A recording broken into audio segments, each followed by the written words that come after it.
Assalamualaikum warahmatullahi wabarakatuh. Perkenalkan, kami dari kelompok 4 Pancasila akan menjelaskan tentang pandangan terhadap kekayaan sumber daya alam bagi kekayaan dan kemakmuran rakyat. Perkenalkan, nama saya Abdullah Fawazal Natsir.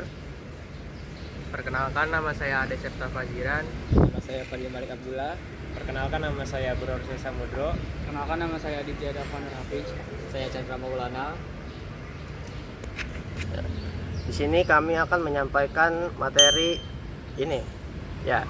Saya akan menjelaskan pendahuluan.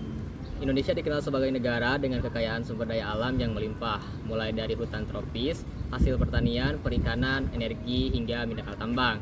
Namun, potensi ini belum sepenuhnya dimanfaatkan untuk kesejahteraan rakyat secara merata.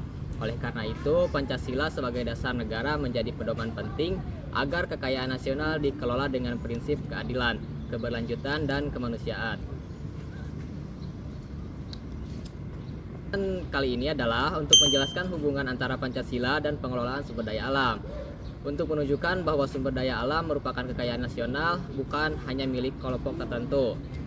Untuk memberikan gambaran pentingnya pengelolaan sumber daya alam untuk masyarakat, dan mengajak semua pihak untuk berperan menjaga sumber daya alam agar bermanfaat bagi generasi mendatang.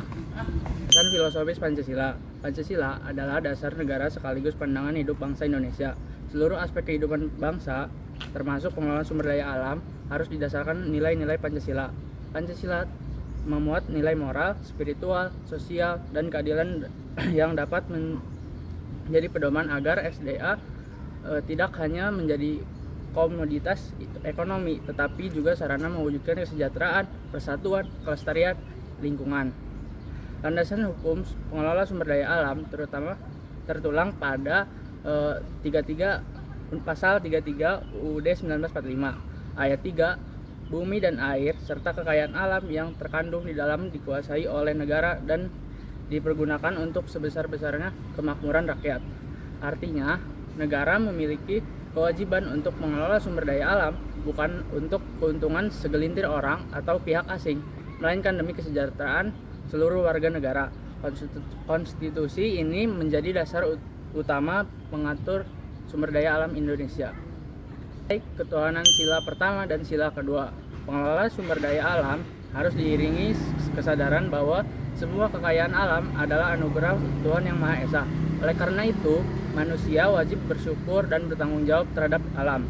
Eksploitasi berlebih yang merusak lingkungan adalah bentuk pengingkaran terhadap ketuhanan sila pertama dan sila kedua. Pengelola sumber daya alam harus diiringi kesadaran bahwa semua kekayaan alam adalah anugerah Tuhan Yang Maha Esa. Oleh karena itu, manusia wajib bersyukur dan bertanggung jawab terhadap alam. Eksploitasi berlebih yang merusak lingkungan dalam bentuk pengingkaran terhadap amanat Tuhan. Sila pertama mengingatkan kita bahwa etika, moral, dan nilai spiritual harus mewarnai kebijakan sumber daya alam. Sumber daya alam harus dikelola dengan menjunjung tinggi nilai kemanusiaan. Setiap kebijakan harus memperhatikan hak asasi manusia, kesejahteraan masyarakat lokal, dan keberlanjutan untuk generasi mendatang. Pancasila menolak pengelolaan sumber daya alam yang melindas atau mengabaikan hak masyarakat adat serta menolak monopoli sumber daya oleh pihak tertentu. Nilai persatuan sila ketiga dan nilai kerakyatan sila keempat. SDA adalah modal strategis yang harus dimanfaatkan untuk memperkuat persatuan bangsa. Pemanfaatannya harus merata agar tidak menimbulkan kesenjangan antar daerah. Penguasaan SDA oleh negara juga menjadi simbol kedaulatan negara, bangsa, sehingga pengelolaan SDA harus berpihak pada kepentingan nasional bukan kepentingan asing. Sila keempat, mengajarkan pentingnya musyawarah dalam mengambil keputusan, termasuk dalam pengelolaan SDA. Masyarakat harus dilibatkan dalam penyusunan kebijakan, pengawasan, dan pengelolaan SDA. Partisipasi rakyat akan membuat kebijakan lebih adil dan sesuai kebutuhan lokal. Nilai keadilan sosial pada sila kelima. Pengelolaan SDA harus menjamin pemerataan manfaat bagi seluruh rakyat. Kekayaan alam tidak boleh hanya dinikmati oleh segelintir pihak, tetapi menjadi sumber kesejahteraan bersama. Nilai ini menekankan pentingnya distribusi keuntungan SDA secara adil. pembangunan berkelanjutan, serta perlindungan lingkungan agar manfaatnya tidak habis hanya untuk generasi sekarang. Contoh sumber daya alam ada pada batu bara, laut, dan juga gas. Tantangan dalam pengelolaan sumber daya alam di Indonesia. Ada beberapa tantangan yang dimiliki oleh Indonesia dalam pengelolaan sumber daya alam. Di antaranya, satu, eksploitasi berlebihan seperti aktivitas pertambangan dan deforestasi yang tinggi. Yang kedua, ada kerusakan lingkungan seperti pencemaran air, udara, dan tanah. Yang ketiga, ada konflik kepentingan antara pemerintah, masyarakat, dan swasta. Dan yang keempat, lemahnya penegak hukum. Masih banyak pelanggaran di lingkungan yang tidak mendapatkan sanksi tegas. Lalu, peran negara dalam pengelolaan sumber daya alam sangatlah penting.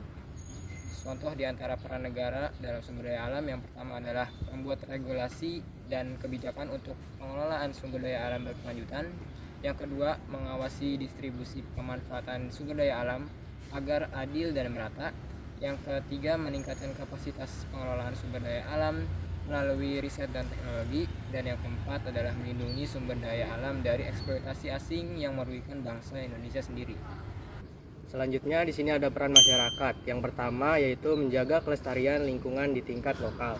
Lalu yang kedua, berpartisipasi dalam pengambilan keputusan dan pengawasan kebijakan sumber daya alam.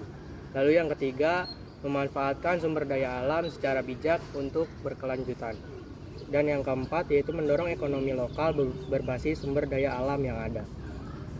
Selanjutnya di sini ada solusi. Yang pertama yaitu memperkuat regulasi dan penegakan hukum agar tidak terjadi kebocoran akibat korupsi atau kerjasama yang merugikan bangsa. Lalu yang kedua, negara perlu mengutamakan hilirisasi industri agar hasil sumber daya alam tidak hanya diekspor dalam bentuk mentah, tetapi juga diolah sehingga menghasilkan nilai tambah dan membuka lapangan kerja bagi masyarakat.